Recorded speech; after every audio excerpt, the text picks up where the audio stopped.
And I'm for bringing as many troops home as we can. We've got 58,000 in Germany. We've got 23,000 in Korea. We could easily bring 100,000 troops home, build some military bases along our border to enhance security. Plus, if we had 100,000 people in this country, they'd spend their money here. It would help stimulate our economy.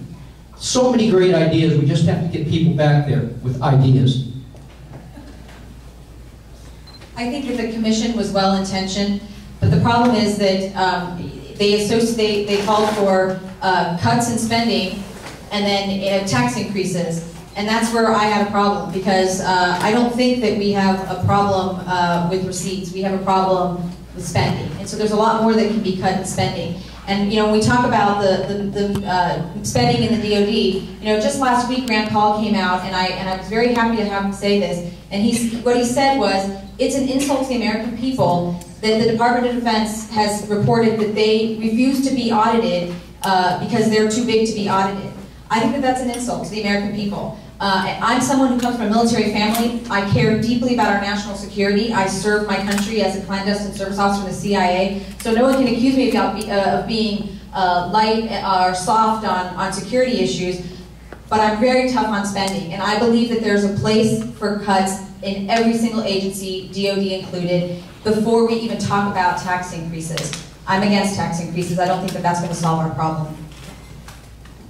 Thank you. I really like the Simpson-Bowles plan, and I don't agree with Jeff that it's in the circular file for good. I think that's one of those proposals that I would be focused on finding out why that didn't survive and move forward, because it seemed to make a lot of sense. It addressed reducing the tax to flat tax, 25%. It addressed meaningful, reasonable modifications to entitlement benefits. And it also, it's been a while since I've reviewed it, but it just made some really reasonable recommendations, in my opinion. And it was a bipartisan committee. So I'm not certain exactly what happened there. Politics as usual. I mean, I've seen this firsthand. Politicians get aligned. I'm not one of those, as anyone in Scottsdale can tell you. And you have to do what's right for your voters and for your constituents and for the taxpayers. That's really critical. So I'd be interested to see what happened with that, because of all the plans, I looked at that and thought, wow, this is really reasonable and worthy of digging out of that circular file. I can tell you what happened. Washington, D.C. happened. And it's the same thing that happened with the super committee, which turned into a super bust. And all of these ideas start out well-intentioned. I think Simpson-Bowles was good in a lot of ways. And, yes, it closed some loopholes, which I guess you could say that means there's an increase in taxes, but it also lowered effective rates by driving us towards a flatter tax and eliminating a good portion of this tax code, which is horrendous in this country. I personally am a fan of a consumption-based tax. I don't think a flat tax on our income is constitutional. I think if we're going to be taxed anyway, and get people to have skin in the game, we should tax their purchases. That's just me. But the commission failed. It is politics as usual, because one side wanted more than the other, and then the talks fell apart.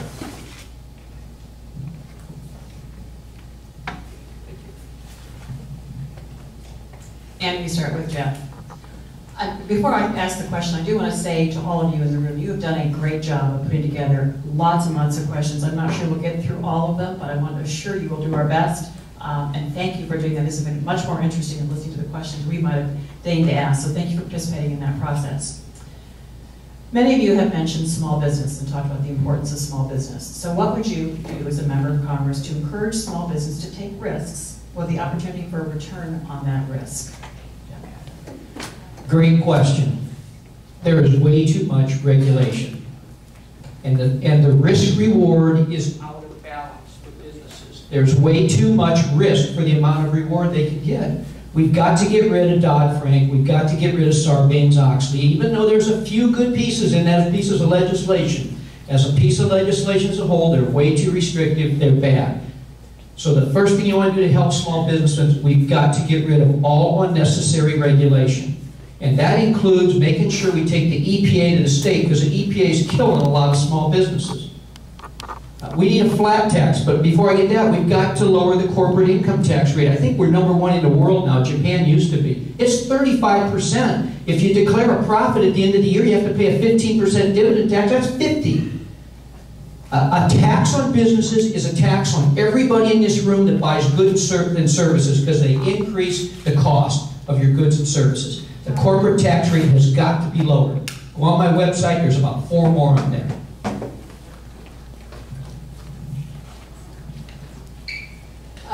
Absolutely. I mean, what Jeff said is absolutely right. We have a regulatory regime that hangs over would-be entrepreneurs that is not only arbitrary, it's ideologically hostile. And I think that that's going to be the first step, is to really cut back on regulations and take back some of the control from these unelected bureaucrats who are coming up with regulation. But more important, I think that what's at real risk in our country is that we're losing our free enterprise system. We're losing free enterprise to a system that's more like what we see in Europe, a European-style social democracy that is crony capitalism and built on false promises, and we see it crumbling in Europe, and yet our president and the Democrats in Congress and many other Republicans in Congress are intent on taking us down that road, and that's what we need to save this election year, is free enterprise. Definitely need to reduce the taxes. That's of course the most egregious burden on any business owner, and once you do that, you start the flow of capital and allow those business owners to invest in their business and move forward. Another thing that I think that we need to do is a rehab or look at making the patent system more efficient. Innovators and entrepreneurs in our country experience a backlog in the patent system. It's onerous, it's expensive. You want to get protected with your product that you're making. However, it takes so long to get that approval process forward. Another thing that I think we need to look at doing is not taxing, not penalizing those companies that do have foreign profits, and taxing those profits when they come back into the U.S.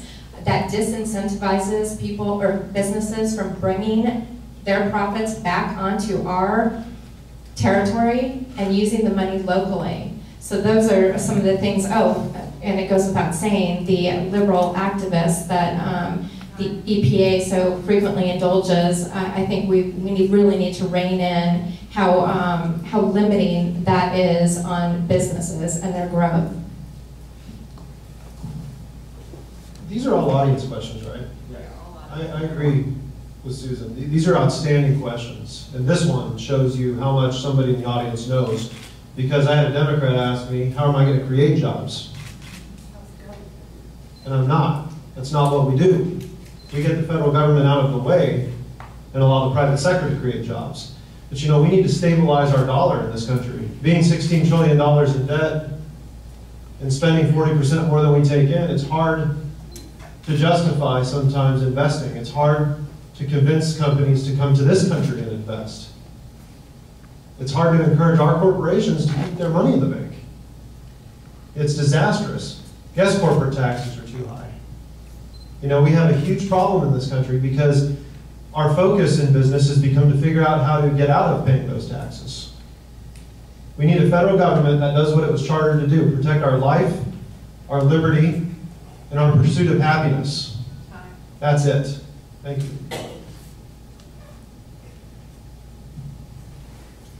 My worst, most dreaded words from my husband are, Wendy, we have to move money around to make payroll. I live this every day.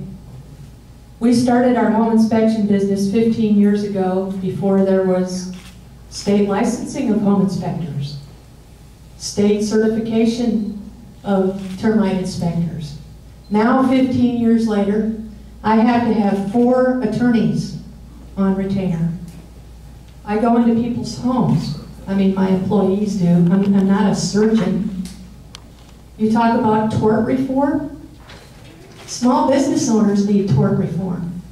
I can't tell you how much money I've spent on lawyers and regulation fees and increase taxes. It's not fun anymore.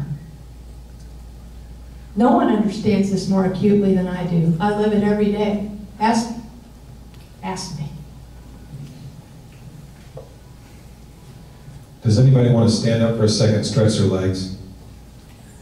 Oh, we got one more. I'm so sorry. Boy. Oh, you're stretching your legs. Oh, anybody want to stand up and stretch your legs for a second? We'll just take just a second and stretch your legs. That should be abolished, and just maybe a quick while. Okay? All right, I believe we're starting with Leah this time.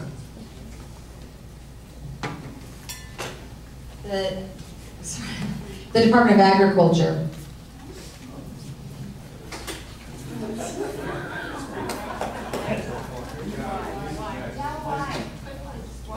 I'm torn. I cut half of the Department of Education first and half of the EPA.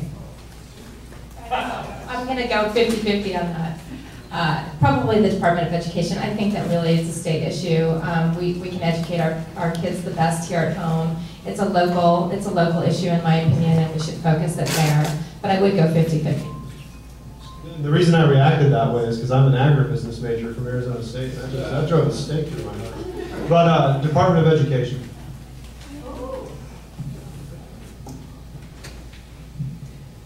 Department of Education, I'm an educational choice person. I homeschooled my kids. They went to charter school and ASU. In case you missed it, I mentioned 5 earlier. But the Department of Education needs to be moved to the state level, along with the EPA, not eliminated. It needs to be moved to the state. Energy needs to be eliminated. Commerce, Interior, HUD, Head Start, and I can go on my website. There's a big list. In this part of the world, there's a freeway nearby. It's called the 202. And the question we got from the audience is, the 202 freeway west, when is it going to be finished? In fairness, because when I was in the legislature, you would get questions all the time. It's like, when are you going to solve this problem in Vietnam? It's like, no. So if you think this is not a local issue, you're allowed to say that. But the question is, from people that care in this area about the 202, when is the western portion going to be finished?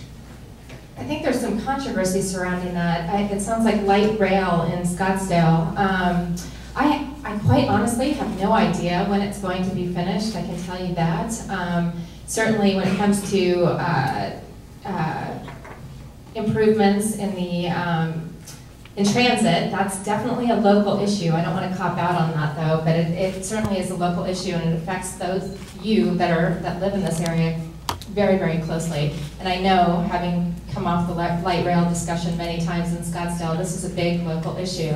And so I can't answer when it's going to be done. I know it's a subject of controversy out here in Ahwatukee. I'm a big proponent of citizens that have been here for a really long time in well-established neighborhoods should have a say in what's happening in their community, and I'll leave it at that. My answer is hopefully never, as it's being proposed. Because what it's going to do to this community, in particular, if there's exits into this community, is devastating. And how many folks, I was just curious by a show of hands, got a piece of mail this week from a candidate in this race about this very issue? No, it was a mail piece. Okay. That piece talked about the fact that there was a candidate who said, I don't support building the freeway. And I agree. I don't support building the freeway, especially the way it's being handed to this community. There's a lot of Indian reservation to the south. There's an alignment on Riggs that wraps around to 51st Avenue. That would be wonderful. And it brings me back to my which agency would I do away with question. The Bureau of Indian Affairs in this country has devastated our Native Americans. It has made the tribal system a complete failure, and it needs to go away.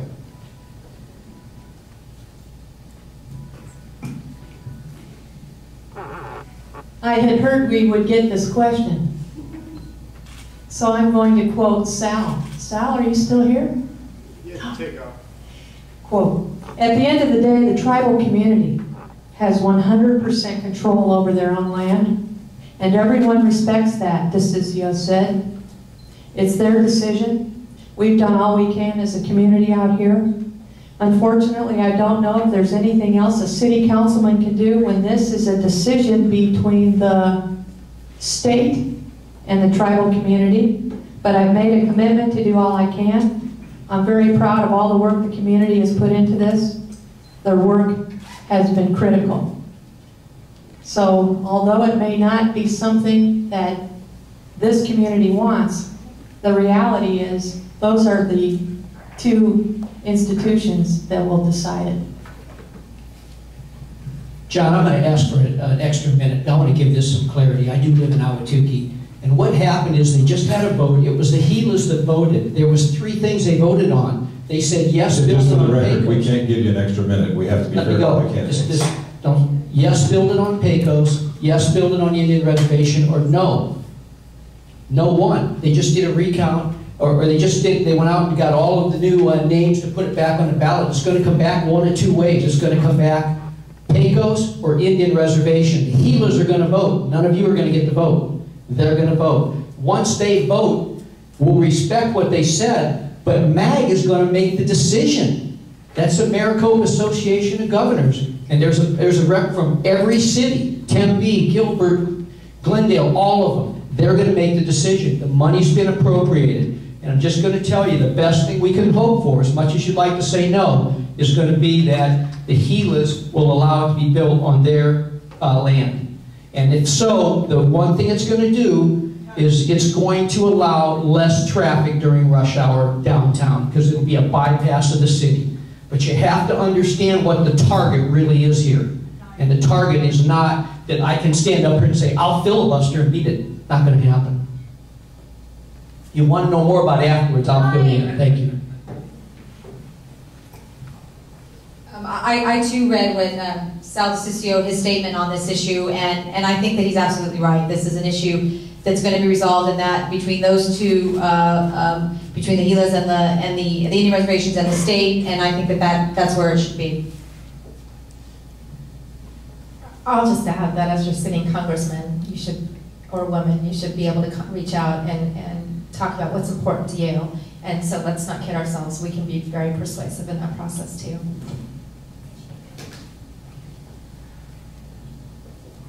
Okay, let's spice it up a little bit. We are in a bipartisan audience, but the goal of these individuals sitting in front of you are to win a primary on August 28th and take on a Democrat in November. So someone in the audience asked what I think is a great question. Tell us why you think you are the right person to be whomever the Democratic nominee is.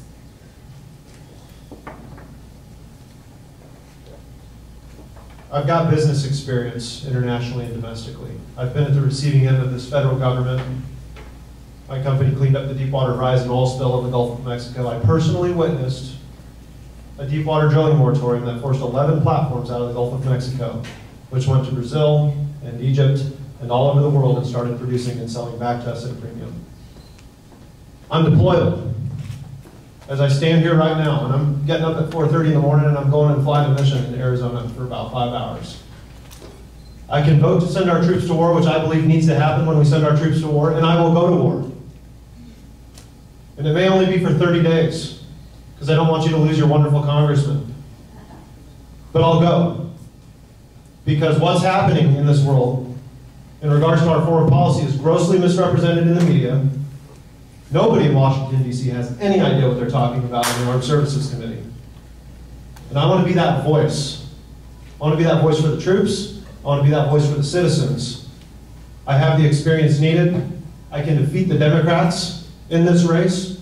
And this is going to be the most hotly contested race in the country.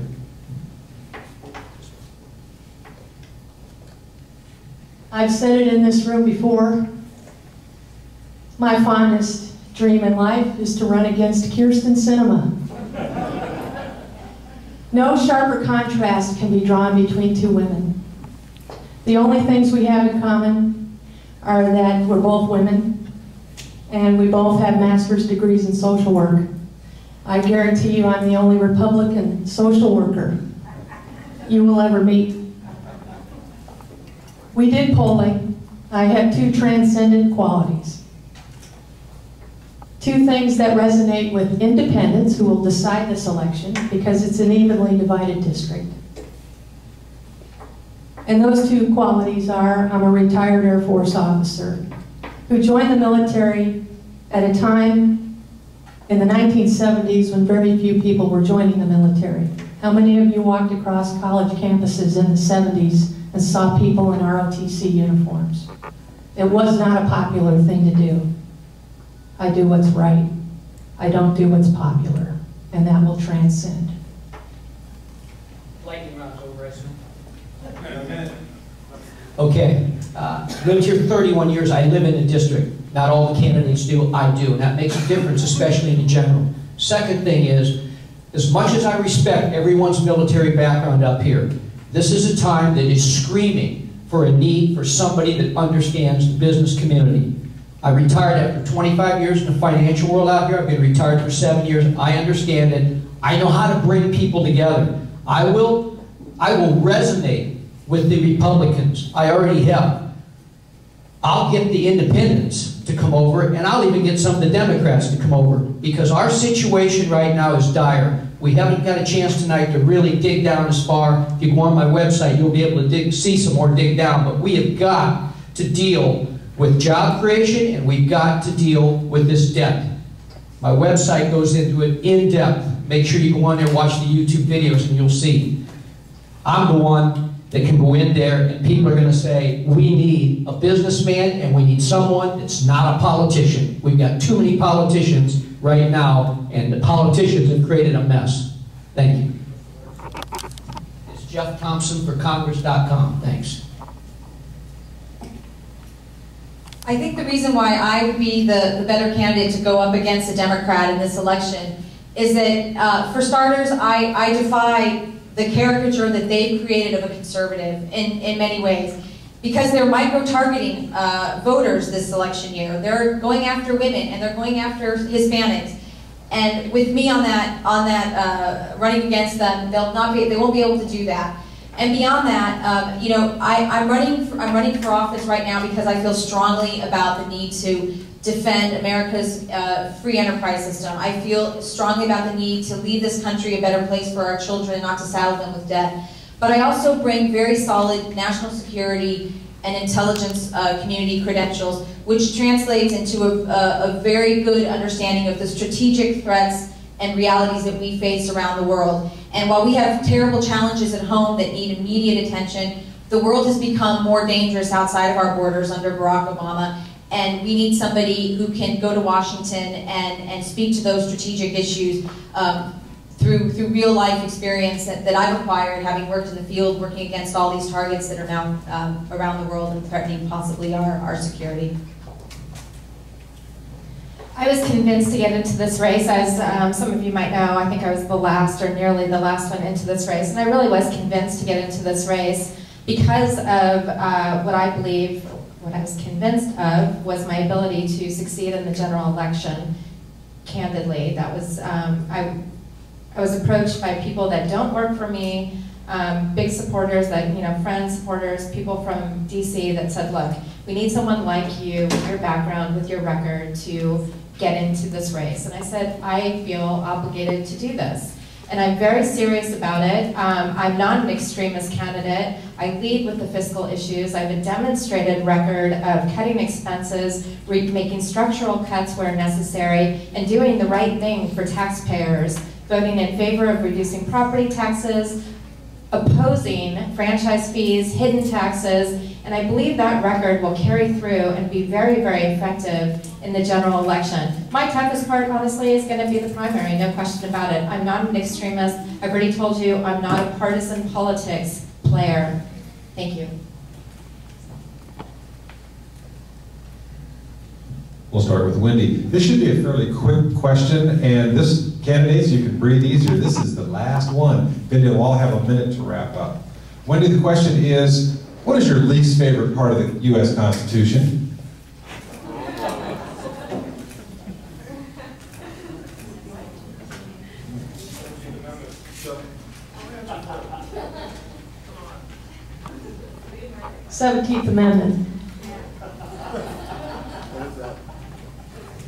First of all, the Constitution is not the problem. The Constitution is the solution.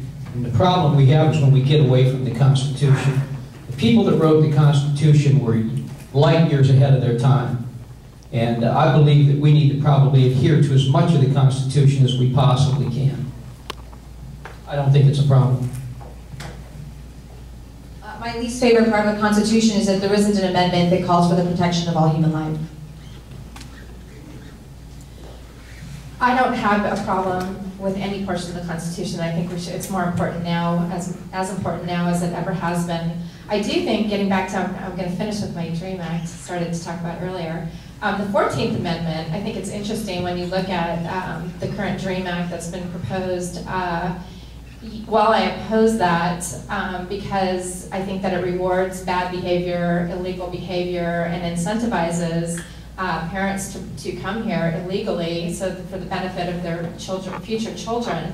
I will point out that I think that these cases that have been tried under the 14th Amendment, we could potentially have an issue on our hands where, if challenged, there was an 1898 case and a 1982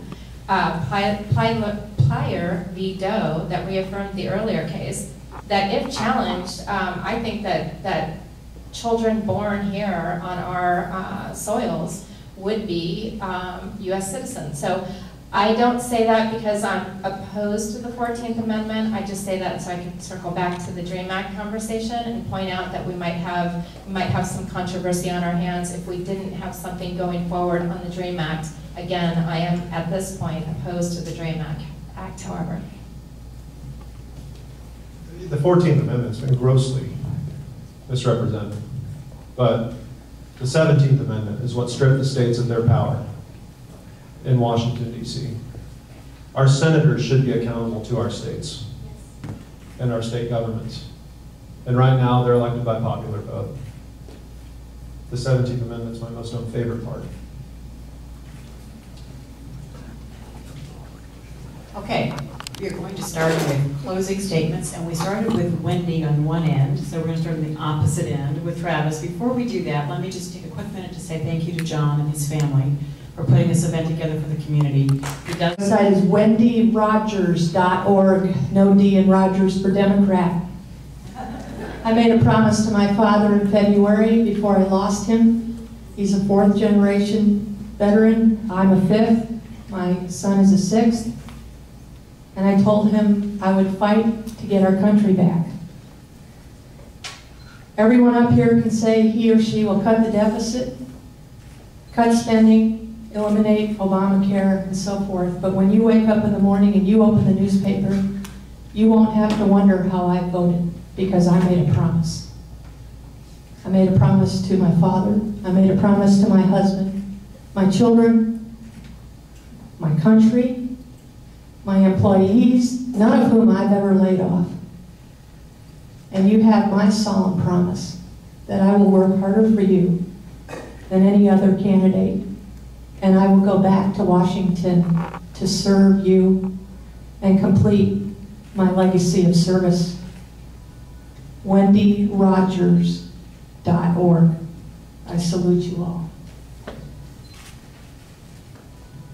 Yeah, I want to thank all of you for coming here tonight and taking time out of your schedule to make an informed decision. You guys really are very, very important to me. And it's one reason I came back and got into this race, because I've been retired. Because I care about you, I care about your kids, I care about your neighbors, your grandkids, just like I do my own. It's the most important election of our lifetime. We've got to send someone back there that has a strong business background. And the other thing, and one of the few good things about when you get old, is you're very experienced. And I do have a lot of knowledge in the business world. I've got a lot of experience on how to work with people and how to bring people together. I did it. I was a partner of a $150 billion corporation. I sat in those big conference rooms. We had to get things done. I know how to do it. My learning curve will be the shortest, I promise you that. I've been successful in everything I've done in my life. And the one thing we learned in the business world is the best indicator of future success is past success. Go on my website. It's very informative. A lot of things we didn't cover are on there. It's JeffThompsonForCongress.com. And I really thank all of you for coming here tonight. And thank you, John, the moderators. Thank you very much. Thank you all for coming this evening and for giving us all this final opportunity to speak to voters in person.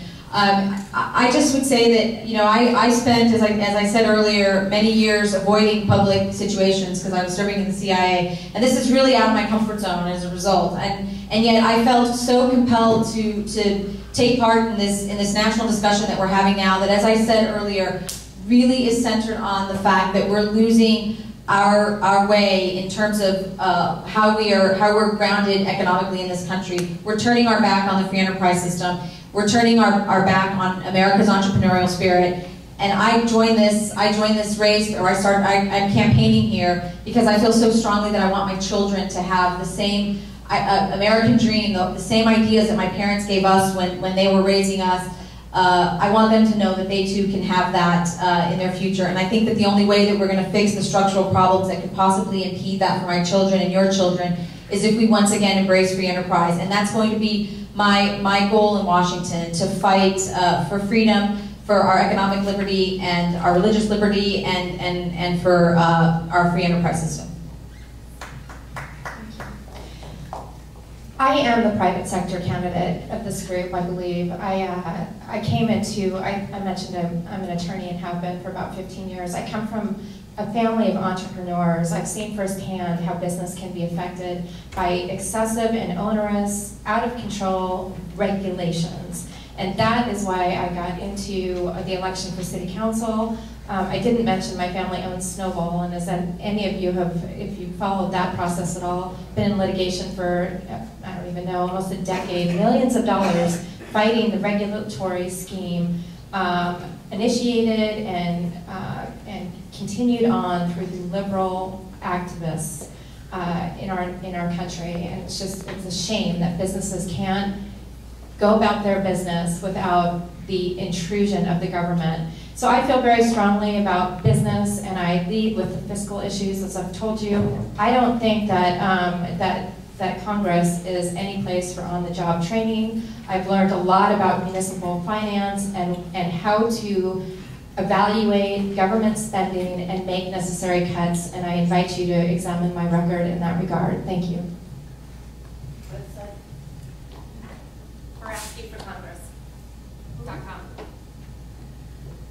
Thank you, Susan and Ed. Thank you, John. Thank all of you for being here. And I want to say something about this group of people. This has been one of the most positive, issues-oriented primaries in the state. And if you look at what the Democrats are doing in this race, for CD9, everything they say is a destructive shot at one another. It's been an honor to have these forums. This is our last one. I'll miss you. I know. Well, she can come visit me in Washington.